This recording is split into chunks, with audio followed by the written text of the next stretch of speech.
The Grund norm, hosted by Denning Okato. The Grund norm, the Constitution of Kenya, which we also call it the basic law in this country, because all other laws come after the Constitution. That is how basic it is. It's the best law that we've ever had. It's a transformative law which every Kenyan needs to be happy about. It has 18 chapters, 18 whole chapters. These are the chapters that you, as a Kenyan, are allowed to be included in the Constitution of Kenya 2010. That is why I'll give you a short glimpse into the chapters that the Constitution contains. Chapter 1 of the Constitution discusses the sovereignty of the people and the supremacy of the Constitution. This one means that the people are the end of everything. The people are the sovereign. The Constitution was made for the people of Kenya. It's important that you understand that. The Constitution is the supreme law. It means it's the law above all laws. This one lies in the hierarchy of laws as provided for in the study of law. So the Constitution is the supreme law of the land. It's the basic law. Chapter number 2 of the Constitution discusses the Republic of Kenya, establishment, how Kenya is supposed to be run, and of course, its territories. A very important chapter. Chapter number 3 of the Constitution talks about citizenship. It's very important that every Kenyan understands how they call themselves citizens of Kenya. This is the article that gives you that maneuver. You are a citizen of Kenya because of Article 3 of the Constitution. And right now, you can be a dual citizen. Chapter number 4 of the Constitution talks about the Bill of Rights. Kenyans, it is important to understand your rights as provided for in the Constitution. This is your only safe haven. If you understand your rights, then your life in this country is very okay. Many Kenyans have left this to the lawyers. I mean, it's very wrong. This document was not created for lawyers. This document was created for all Kenyans. Let's embrace this Bill of Rights. Let's fight for these rights. These are the rights that we need to show that indeed we own them. They are inalienable rights which cannot be denied in any way. It has very many rights, almost 40 articles discussing human rights. And of course, at the end of it, we have the Kenya National Human Rights Commission, which ensures that the government indeed respects human rights. Chapter number 6 of the Constitution discusses leadership and integrity. Of course, this one doubles up to show that indeed our leaders need to show integrity. Our leaders need to show leadership skills. This one brings about the aspect of every leader, every person who holds public office, and all Kenyans at large to display the highest standards of integrity, the highest standards of leadership. This one I invite you Kenyans to learn, because through this chapter is what you will use to vet any person who comes to you seeking leadership positions. Chapter number 7 discusses representation of the people. As a Kenyan, and from chapter 1 of the Constitution, you do realize that it's important for a Kenyan to be represented. This chapter is the one that provides for how Kenyans will be represented. And this one discusses elections, boundaries, and how the IEBC is supposed to conduct itself. A very key chapter in the governance of this country. Chapter number 8 of the Constitution discusses the legislature. Legislature is also known as parliament. Our Kenyan Constitution has a legislative body that has 2 houses. We have the National Assembly and we have the Senate. Chapter 8 of the Constitution has given out roles of all this, the roles of all the parliamentarians. If you read it, you will understand what indeed your member of parliament, your senator, is supposed to be doing, not to leave behind your women representative. Chapter number 8 is what discusses all this. Chapter number 9 of the Constitution goes ahead to discuss the executive.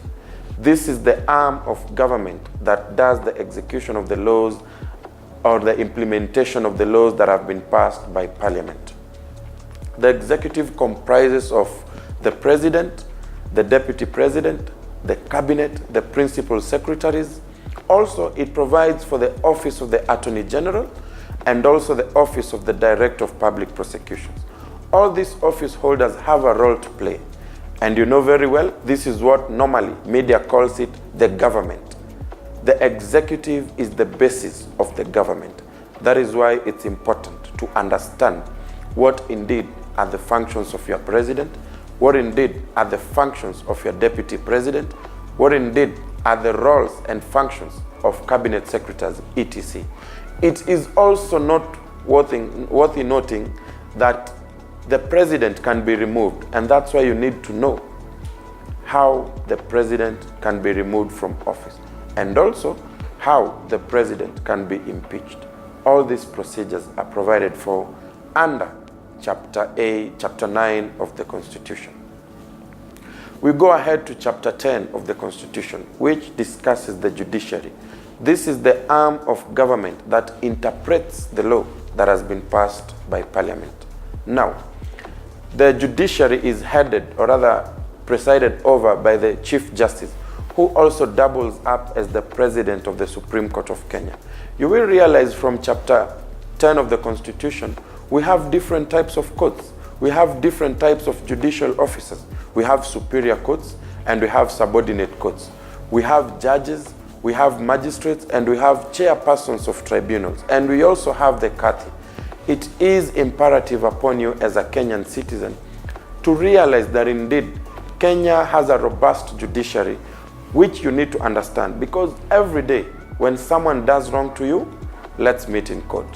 Are you going to meet in a court that you don't understand how it works? That is why it's important for you to understand the provisions of Chapter 10 of the Constitution. We then move to Chapter 11 of the Constitution, which provides for devolution. Devolution was provided after the Constitution was promulgated in the year 2010. It's important to understand that devolution brought about a second level of governance. After the national government, we now have the county government, which we also call the devolved government. Devolved governments are run and managed by governors who are deputized by deputy governors. We also have members of the county assembly and CECs who are appointed by the governor. All this information is found in Chapter 11 of the Constitution. It is important not only to know that I know my governor, he only does this. It's also important to know that he can also be impeached, he can be removed from office. All this information is information that is found in Chapter 11 of the Constitution. I hereby invite you Kenyans to work with me as we learn about devolution, the fruits, the effects, and the purpose indeed of devolution. We move on to Chapter 12 of the Constitution. This one brings about the topic of public finance. Public finance deals with money. Any country without finances is a fallen country. That is why the Constitution, the drafters of this Constitution, in their wisest intention, came about with this chapter of public finance. It's important to understand how your money, which you pay through taxes, is used, where your money is supposed to go, how it's supposed to be allocated in budgets. Very, very important to understand this. So, fellow Kenyan, I invite you to read this chapter, understand it. Through this, you will have the economic independence because you will know how your money is supposed to be used. Chapter number 13, a very key chapter, discusses public finance, public service. Public service is very key. Public service is the delivery of service to the public. That is why the Constitution took its time to have a chapter on public service, because without public service, then the government cannot function. And that is why we have public service provisions. Any Kenyan is supposed to understand how any public officer, any public office, any public institution is supposed to run. All this information is found in Chapter 13, which is run by a commission called the Public Service Commission, an independent commission under the Constitution. We move on to Chapter 14 of the Constitution. This one talks about national security. Any country without security faces threats. That is why it's important to have secure borders, to have internal security. It is a provision of the Constitution that Kenya must have proper security. That is why the security of this country is divided into different sectors.